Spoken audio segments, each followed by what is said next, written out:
জীবনের সবথেকে বড় শান্তি হচ্ছে ভগবানের কাছে শান্তি। জীবনে তুমি যে প্রান্তেই চলে যাও না কেন, পৃথিবীর যে কোণাতেই তুমি যাও না কেন, সেখানে তুমি যত বড়লোকই হও না কেন, ধন দৌলতে যদি তোমার পরিপূর্ণতাও থাকে, তারপরেও ভগবানের যদি আশীর্বাদ না থাকে তোমার মাথার উপরে, তাহলে তোমার কোনোদিনও মন শান্ত হবে না। সেরকমই কথায় আছে, ভগবান না ডাকলে ভগবানের দর্শন পাওয়া যায় না।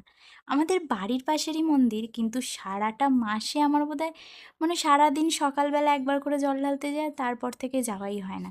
কিন্তু সেই দিন বিকেলে পুজোর পরে আমি একটুখানি গেছিলাম। গিয়ে কিছুক্ষণের জন্য চুপ করে বসে মহাদেবকে দেখছিলাম। দেখো, আমার মনে হয় জীবনের সবকিছু টেনশন, দ্বিধা, বাধা তার দিকে তাকালেই সে বুঝতে পারে। তার জন্য তাকে বলতে হয় না যে আমার এই প্রবলেমটা হচ্ছে, ওটা আমার দরকার।